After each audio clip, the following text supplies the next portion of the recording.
જય શ્રી રામ ભક્તજનો, કાલે આપણે કથાને જ્યાં વિરામ આપ્યો હતો ત્યાંથી હું આજે તમને આ અમૃત રામાયણ કથાનું રસપાન કરાવું છું. તો ચાલો ભક્તજનો, આપણે અમૃત રામાયણનું રસપાન કરીએ અને આપણી કથા આગળ વધારીએ. ગીતાવલીમાં તુલસીદાસજીએ પદ લખ્યું છે, રાજકુટુંબને બેસાડીને રામજીની આંખમાંથી આંસુડા પડતા હતા. હનુમાનજીની ઓળખાણ ભરતને આપી અને કહ્યું કે ભરત, આજ તારો મોટો ભાઈ. માં કૌશલ્યાની હાજરીમાં કહે છે કે રઘુવંશની 71 પેઢી ખલાસ થઈ જશે તોય હનુમાનનું ઋણ નહીં ચૂકવાય. આખો રઘુવંશ કુરબાન થાય તોય આનું ઋણ આપણે નહીં ચૂકવી શકીએ. મહારાજ, તુલસીએ પદ લખ્યું છે ગીતાવલીમાં, કપી છે ઉરીન હમ નાહી ભરત ભૈયા, આના ઋણમાંથી મુક્ત નહીં થવાય. કારણ આજ્ઞા ભંગ કબહુ નહીં, કિન્હી જહ પઠવો તહ જાય. લક્ષ્મણજીએ 2 વખત તો આજ્ઞાનું ઉલ્લંઘન કર્યું, ભલે મજબૂરીથી, પણ 2 વખત તો આજ્ઞાનું ઉલ્લંઘન કરવું પડે તેવા પ્રસંગો લક્ષ્મણજીના જીવનમાં આવ્યા હતા. સીતાજીને એકલા મૂકીને આવશો નહીં, સીતાજીનું જતન કરજો.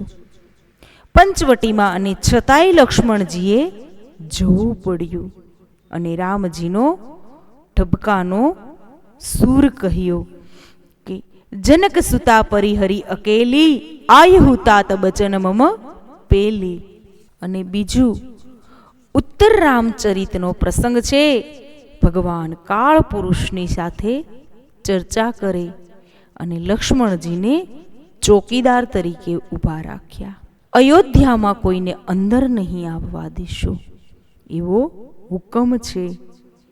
અને પેલા મહાત્મા આવ્યા અને એને જવા દેવા પડ્યા. એટલે લક્ષ્મણે એક ક્ષણ માટે તો આજ્ઞાનું ઉલ્લંઘન મજબૂરીથી કરવું પડ્યું. પણ હનુમાનજીનું એક એવું વ્યક્તિત્વ છે કે રામ કહે, આજ્ઞા ભંગ કબહુ નહીં કિન્હી, જહ પઠવો તહ જાય. તુલસીદાસ પવન છુત કેરી, પ્રભુની જ મુખ કરત બડાઈ ભરત ભૈયા. જેનું વર્ણન રામ કરે એ હનુમાનજીની વંદના કરતા તુલસીદાસજી લખે છે, પ્રણવ કુમાર લખબન પાવક જ્ઞાન ધન, જાશુ હૃદય આગાર સબહી રામ સર ચાપધર. હનુમાનજીને પ્રણામ કરે છે તુલસીદાસજી, પણ થોડોક ભેદ છે આમાં. ભરતજીને પગે લાગ્યા ત્યારે એમ કહ્યું કે વંદો પ્રથમ ભરત કે ચરણા. ચરણે પગે લાગ્યા, લક્ષ્મણજીને ચરણે પગે લાગ્યા, શત્રુઘ્ને પગે પડી અને પગે લાગ્યા. હનુમાનજીને જ્યારે વંદના કરવાનું આવ્યું ત્યારે તુલસીદાસજી દંડવત નથી કરતા, ચરણે અડતા નથી, દૂર ઊભા રહ્યા છે.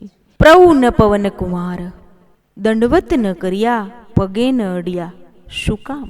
હનુમાનજીએ તુલસીદાસજીને કહ્યું કે મારો શું વાંક, બધાને દંડવત કર્યા અને કેમ પગે નથી અડતા, મને કેમ વંદન નથી કરતા? તુલસીદાસજી કહે, બાબાજી, આપને દંડવત નહીં કરું. કેમ? કહે, આપને દંડવત કરું ને તો આપના ચરણ પર મસ્તક રાખું તો મારી દ્રષ્ટિ નીચી થઈ જાય, અને દ્રષ્ટિ નીચી થઈ જાય તો તમારા હૃદયમાં બેઠેલા રામ મને દેખાય નહીં. માં તો તમારા અને તમારા હૃદયમાં બેઠેલા રામના બંનેના દર્શન કરવા છે. માટે જાસુ હૃદય આગાર બસહી રામચર ચાપધર. હનુમાનજીના હૃદયમાં શસ્ત્રધારી રામ બેઠા છે. મારે તો આપના અને રામના બંનેના દર્શન કરવા છે, માટે દૂરથી પ્રણામ કર્યા. જાસુ હૃદય આગાર, જેનું હૃદય જ મંદિર છે, જ્યાં રામજી છે. હનુમાનજીએ હૃદયમાં પણ રામજીને શાસ્ત્ર ધારણ કરીને જ બેસાડ્યા. હનુમાનજી કહે, મહારાજ, શસ્ત્ર ધારણ કરીને જ બેસો. નહીતર ભગવાને હનુમાનજીને કહ્યું, હું તારા હૃદયમાં રહું ખરો, પણ તારા હૃદયને હું શયનખંડ બનાવું, તારા હૃદયમાં આરામ કરું. બોલે, નહીં મહારાજ, આરામ કરવો હોય તો કરો, પણ ધનુષ બાણ તો હાથમાં જ રાખો. કેમ? કહે, મહારાજ, મને અહંકાર આવે ને તો તુરત જ બાણ ચડાવવાનું. જ્યારે મારામાં કઈ ખામી આવે, કોઈ દુર્ગુણો આવે ને પ્રભુ, તો તુરત જ તમારે બાણ ચડાવીને દુર્ગુણોનો નાશ કરવાનો. માટે આપે મારા સદગુણોનો નાશ કરવા માટે સતત સાવધાન રહેવાનું. તુલસી કહે, હનુમાનજીના હૃદયમાં ધનુષ બાણ ધારણ કરીને રામજી વિરાજિત છે. એ હનુમાનજીને પ્રણામ કર્યા પછી કપિપતિ રીછ નિચાચર રાજા અંગદ દીજે કિછ સમાજા. રીછપતિ જાંબવંતજી, સુગ્રીવ, અંગદાદી વાનરનો સમાજ, રીછનો સમાજ. તુલસીદાસજી કહે, બધાને મારા નમસ્કાર. હું બધાને પ્રણામ કરું છું. અને બધાને પ્રણામ કરતા કરતા વંદના આવે છે ભગવતી સીતાને. જનક સુતા જગજનની જાનકી, અતિશય પ્રિય કરુણા નિધાન કી. જનક સુતા જગત જનની જાનકી, રામજીના અતિશય પ્રિય એવા જાનકીજીના બંને ચરણારવિંદમાં ગૌસ્વામીજી કહે, હું પ્રાર્થના કરું છું કે માં, તારી કૃપા થાય તો મને નિર્મળ મતિ પ્રાપ્ત થાય. તુલસી કહે, મને સદબુદ્ધિ મળે, નિર્મળ મતિ. બસ માગ્યું ત્યારે આવું માગ્યું, મને સદબુદ્ધિ મળે. ભારતના ઋષિઓએ જ્યારે જ્યારે માગ્યું ત્યારે હંમેશા આવું જ માગ્યું છે. સર્વે જનાહ સુખીન સંતુ, બધા સુખી થાઓ. અથવા શાસ્ત્રવેતાઓ એમ કહે છે, સર્વેશા સ્વસ્તિ ભવતુ. આમ કહીને બધા માટે બુદ્ધિની વિશુદ્ધિ માટે જ ભારતના સંતોએ માગણી કરી. કોઈ દિવસ બીજી વસ્તુ માગી નહીં. તો હે માં, તમારા ચરણની વંદનાથી મને નિર્મળ મતિ મળો. અને સીતાજીની વંદના પછી રામજીની વંદના આવે છે. રાજીવ નયન જેના કમળ જેવા નેત્રો છે, હાથમાં ધનુષ્ય બાણ જેમણે ધારણ કર્યા છે, ભક્તની વિપત્તિ તોડવામાં જે સતત તત્પર રહે છે, સુખદાયક ભગવાન રામ. તુલસીદાસજીએ રામના હાથમાં ધનુષ બાણ બસ એમને એમ જ રાખ્યા છે. હમણાં હનુમાનજીના હૃદયમાં પણ ધનુષ બાણ સહિત રામ, અહીંયા પણ રાજીવ નયન ધરે ધનુ શાયક, નેત્રો કમળ જેવા છે. પણ તુલસી કહે, હાથમાં ધનુષ બાણ રાખે છે. અને એ ધનુષ બાણ બીજાને ડરાવવા માટે નહીં. નહીતર માણસ હથિયાર એટલા માટે રાખે, બીજાને ડરાવવા માટે, બીજાના ઉપર પ્રભાવ પાડવા માટે. રામજીએ હથિયારો બીજાના ઉપર પ્રભાવ પાડવા માટે નથી રાખ્યા. રામજીએ તો હથિયારો એટલા માટે રાખ્યા કે મારા ભક્તો ઉપર દુઃખ પડે ત્યારે હું હથિયાર લેવા જાઉં તો એટલું મોડું થઈ જાય, મોડું ન કરાય. એટલે હથિયારો લઈને સીધો જ હું દોડી શકું માટે સતત રામજીએ હથિયારો હાથમાં રાખ્યા. હથિયારો હાથમાં રાખે એનો વાંધો નહીં, પણ નિર્બળને મદદ કરવા માટે આજે તો શસ્ત્રનો ઉપયોગ બીજાને ડરાવવા માટે થાય છે. શસ્ત્રનો ઉપયોગ તો નિર્ભય બનાવવા માટે થાય, ડરાવવા માટે નહીં.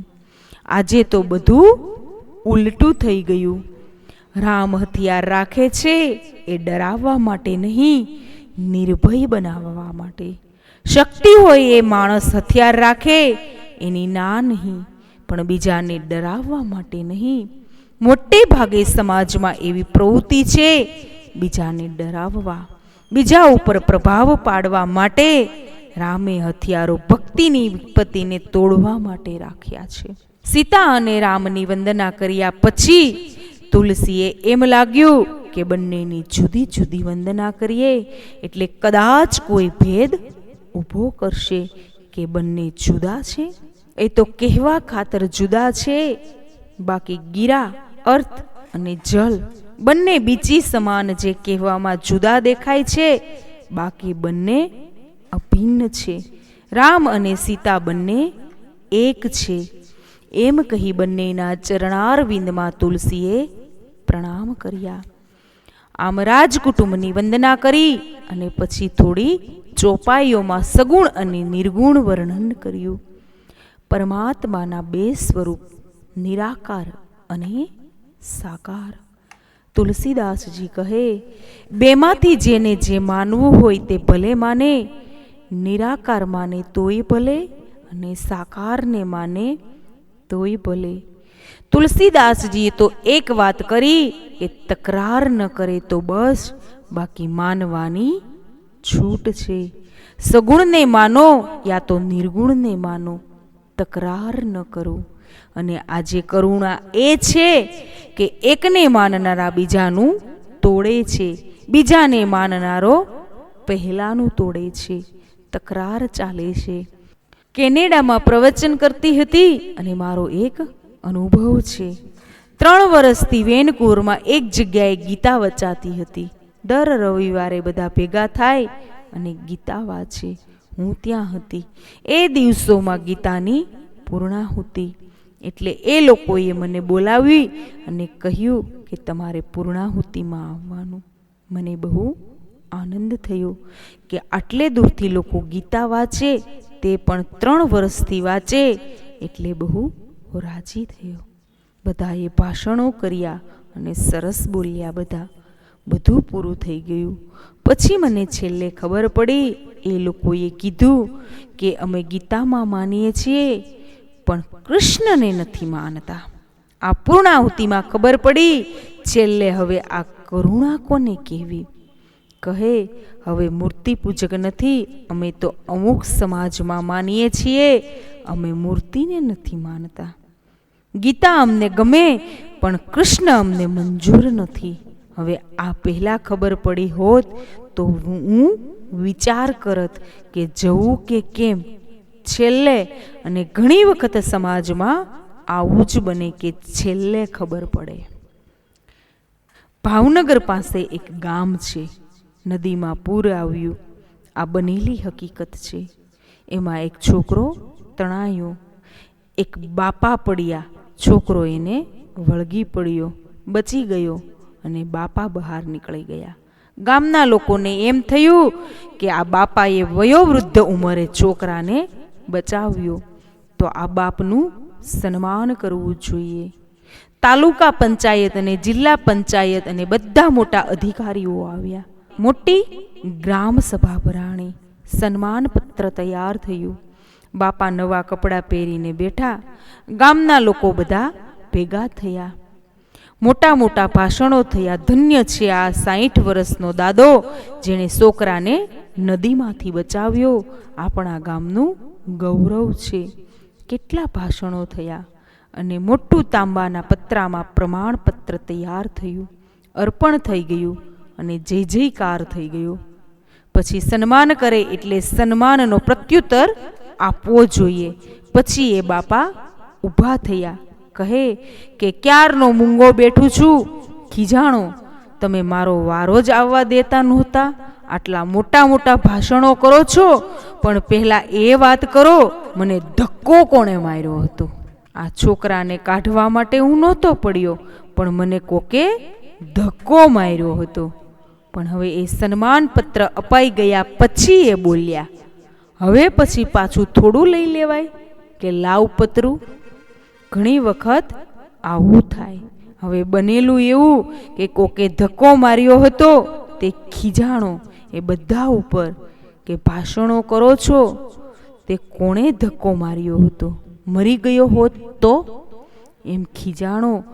એટલે મને કેનેડામાં છેલ્લે એ બધું પૂરું થયું ત્યારે ખબર પડી કે અમે ગીતા વાંચીએ છીએ પણ કૃષ્ણને નથી માનતા. હવે આ કરુણા કહેવી કોને? હું આપને એક વિનંતી કરું કે તમે જેને માનો તેને મુબારક, પણ બીજાનું તોડો નહીં. તમારામાં તાકાત હોય તો તમારું મંડળ મોટું કરી દો કે બીજું એની મેળાએ નાનું થઈ જશે. તોડો શું કામ? આપણે સ્કૂલમાં ભણતા ત્યારે શિક્ષક સમસ્યા આપતા. બ્લેકબોર્ડ ઉપર એક ચાકની રેખા દોરે અને પછી એમ કહે કે આ રેખાને ભૂસવાની નહીં, અડવાનું નહીં, અને છતાં આને નાની કરી દો. એને આવડવાનું નહીં, એને અડવાનું નહીં, ભૂસવાની નહીં, છતાંય આ રેખાને નાની કરી દો. તો હોશિયાર વિદ્યાર્થી હોય બાજુમાં એના કરતાં લાંબો લીટો દોરે એટલે એની મેળાએ પેલી નાની ગણાય ને આમ કરતા તોડવું ન પડે. પોતાનો વિસ્તાર કરો તો સામી વસ્તુ એની મેળાએ નાની હતી તેમ થઈ જાય. પણ તોડવાનું શું કામ ભાઈ? સત્ય હશે એનો વિજય થશે.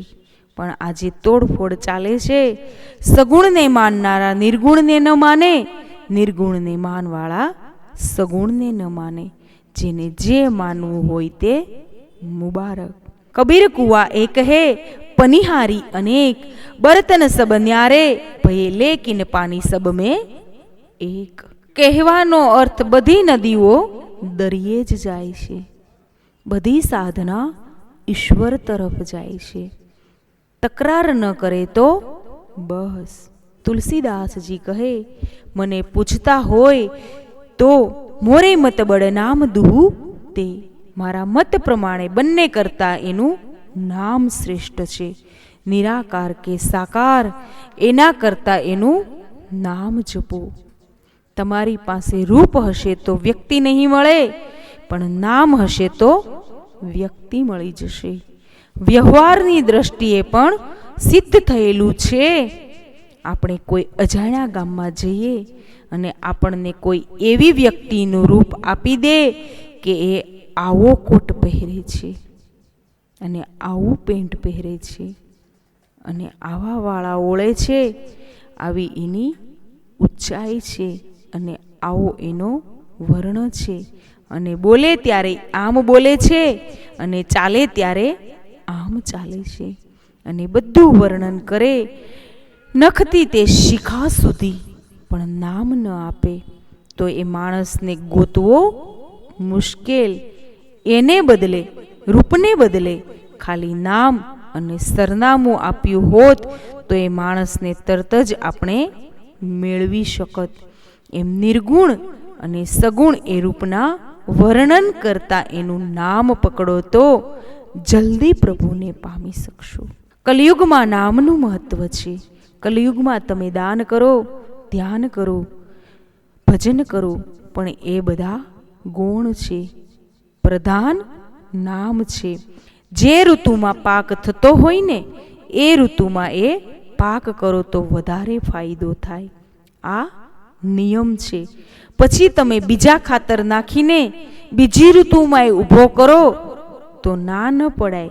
પણ જે ઋતુનો જે પાક એમાં વધારે સફળતા. સતયુગની ઋતુ એવી હતી કે એમાં ધ્યાનનો પાક થતો હતો. ત્રેતાયુગની ઋતુ એવી હતી કે એમાં યજ્ઞનો પાક થતો હતો. દ્વાપરની ઋતુ એવી હતી કે જેમાં પૂજાપાઠનો પાક થતો હતો. કલિયુગમાં નહીં કલી કર્મ ન ભક્તિ વિવેકુ, રામ નામ અવલંબન એકુ. રામ નામ જપો. રામ નામ એટલે અમારો કોઈ આગ્રહ નથી કે રામ નામ જ લો. તમે જેને માનતા હોય એનું નામ લો, કોઈ આગ્રહ નથી, પણ પ્રભુના નામનો જપ કરો. કલિયુગમાં એ કરવા જેવું છે. ધ્યાન કરો એનો વાંધો નથી, પણ મને તો લાગે છે તમે સ્વીકારશો કે કલિયુગમાં ધ્યાન કરવા કરતાં ધ્યાન રાખવાની બહુ જરૂર છે. ધ્યાન કરીએ અને જો ધ્યાન ન રહેશે તો બહુ તકલીફ.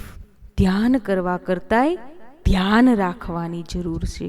સમજીને પ્રભુનું નામ, નામમાં જે શક્તિ છે, જ્યારે જ્યારે સમય મળે પ્રભુના નામનો જપ કરો. શ્રી રામ જય રામ, જય જય રામ. ઘણા માણસો એવા પ્રશ્નો કરે છે કે રામ નામ લેવાથી શું ફાયદો?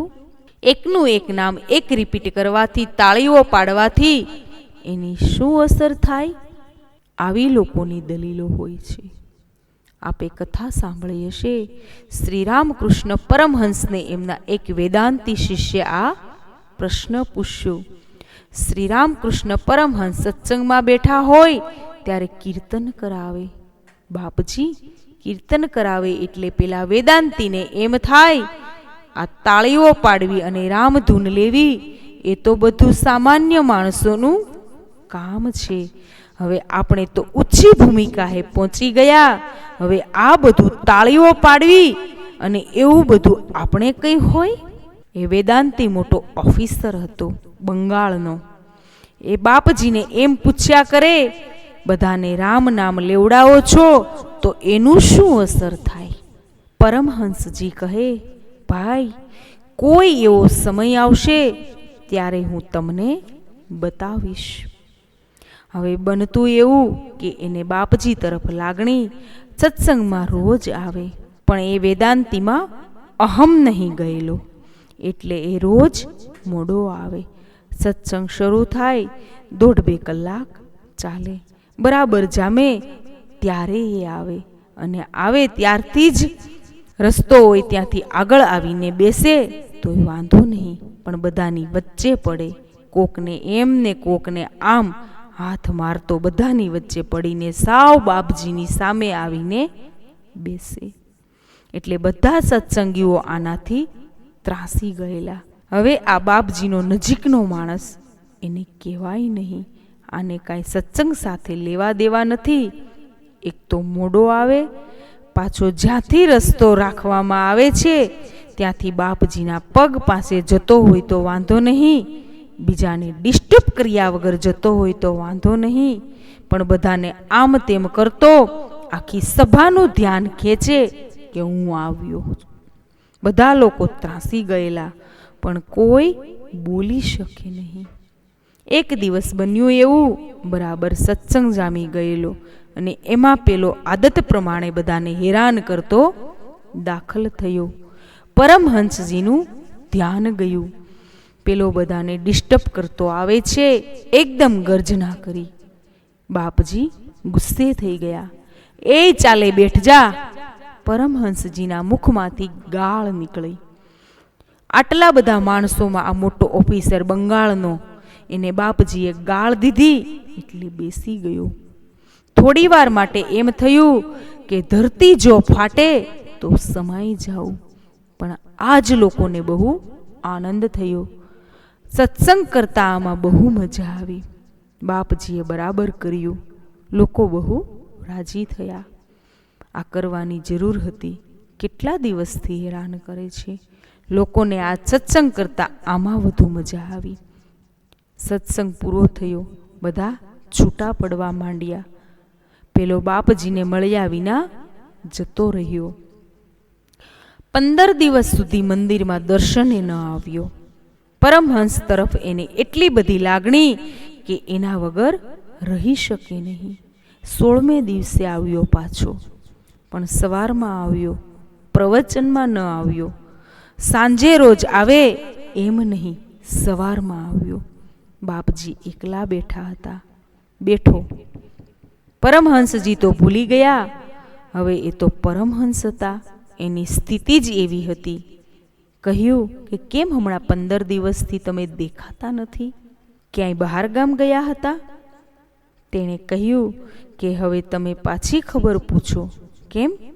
કહે તે દિવસે તમે જાહેરમાં મને ગાળ દીધી બધા માણસોમાં, એટલે પરમહંસજીએ કીધું કે મારા મુખમાંથી ગાળ બોલાઈ ગઈ હશે, અને એ બોલ્યા હું અને ગાળે મારી, એમાં તમને શું તકલીફ થઈ? પેલો કહે પણ દીધી મને ને. તો કહે એ શબ્દો તો મારા હતા, તેમાં તમને શું તકલીફ થઈ? પેલો કહે તમે આટલા બધા માણસો વચ્ચે મને ગાળ દીધી એટલે મને એટલી બધી માનસિક અસર થઈ કે હું 15 દિવસ આશ્રમમાં ન આવી શક્યો. પરમહંસે હાથ પકડીને કહ્યું કે ભાઈ, એક અપશબ્દની જો આટલી અસર થતી હોય તો રામ નામની કેટલી અસર થાય. એક ગાળ દીધી ત્યાં તારા માનસ પર આટલી અસર થઈ તો પ્રભુના નામની કેટલી. એમ કહેવાય છે કે ત્યારથી પેલો વેદાંતી તાળી પાડવા માંડ્યો. જય શ્રી રામ ભક્તજનો, આજે મારી કથાને અહીં હું વિરામ આપું છું.